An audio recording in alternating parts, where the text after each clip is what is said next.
set up a operations area there. Various attempts were made to try and get the communication going again with Bryant, but they were all unsuccessful. They weren't able to find a way. As daylight broke the following morning, the killer had been holed up in the guest house for Love you, 18 Mum. hours. What happened next was to stun the officers as Bryant made his next move. The next morning, he decided to set fire to the property.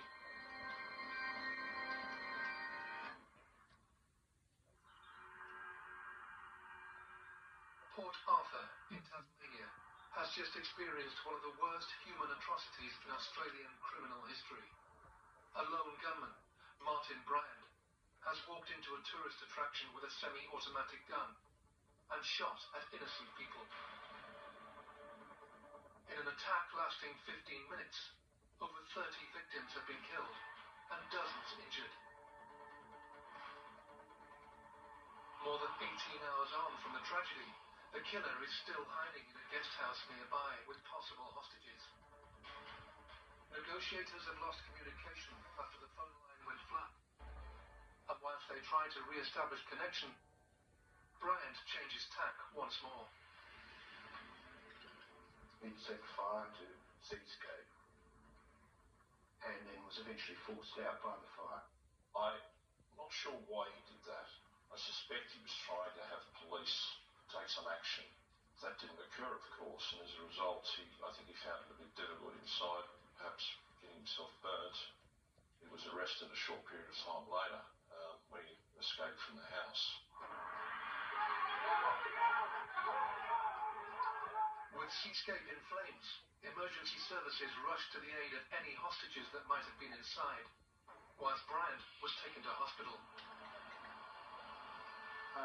Personally, I was keeping an eye on the news, and we saw that the house that he was holed up in went up in flames, and that he'd been captured, and so we knew he was coming. We wound up the burns unit to receive him, and he was brought in under pretty tight security. We gave the medical and nursing staff the option of treating him or not being involved in his treatment. He had quite significant burns, and that took a while to sort those out. Back at the guest house, officials battling the blaze were to encounter more devastation as 3 bodies were discovered. One victim was Glenn Pears, the man he had taken hostage at the service station. The others were David and Sally Martin, the owners of Seascape. He broke off communication at one stage and said he was going to prepare food for the hostages. But I suspect, in retrospect, that the hostages were dead by then. Officers were to also discover that Bryant's rampage had begun before arriving at Port Arthur, visiting Seascape on the morning of the tragedy and killing the Martins. But why had he singled those out? I believe he held a grudge against the people who ran DB&B, and that's probably where it started, that grudge. I suspect that he held them in part responsible for his father's death. The death of his father is probably the central matter. His father committed suicide in a farm dam, and the family say that he was distressed by this.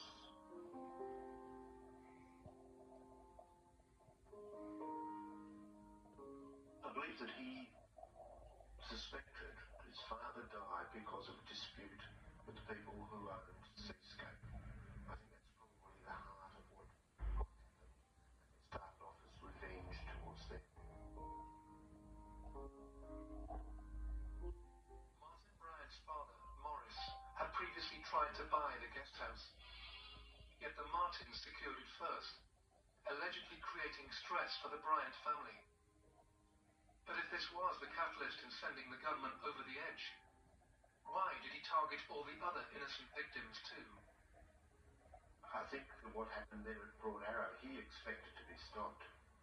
He thought, just like Hollywood, that there'd be some hero with a gun there who cut him down. But it didn't happen. There was no one there. So this was an incident that And once he got that far, he wasn't able to stop. It wasn't scripted for him. And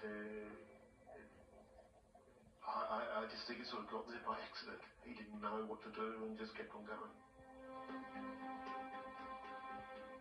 As Bryant was treated for his burns, Ian Sale and colleagues tried to dig deeper into his background for any insight.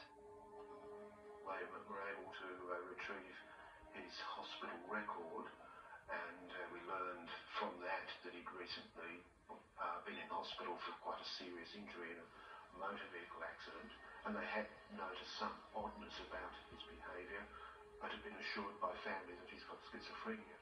We also went to the house in Newtown where he'd been living. But that was confusing too. He'd been living there with this rather eccentric woman. And the house was certainly eccentric. She was a hoarder and a collector, and that showed in the house. It was a very, very weird house, to be honest. The woman who Bryant had lived with was Helen Harvey, a friend who had died in the car accident that injured Bryant 4 years before. Her death resulted in him inheriting a substantial amount of money. For various reasons, he'd come into a lot of money.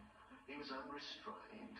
The people who had some degree of control over him, his father, Mrs. Harvey, with whom he lived, they were both dead.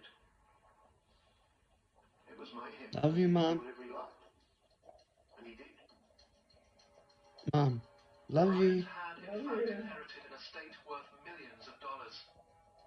But this didn't answer the questions now being raised on how he managed to get hold of the guns in the first place.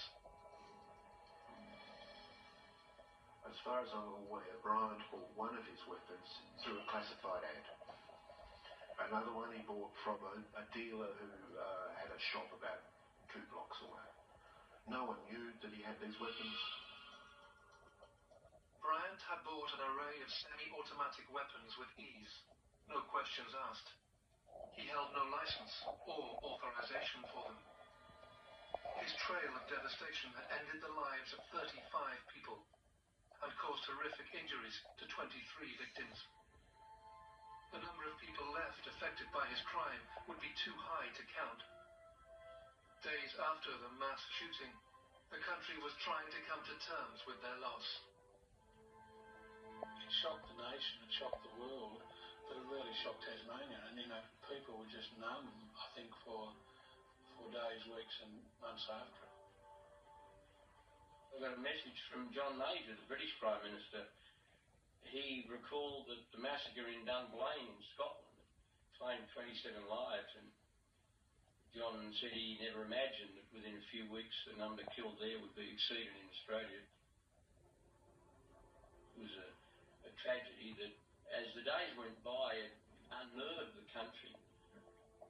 Nobody could believe that something of this magnitude had happened in Australia.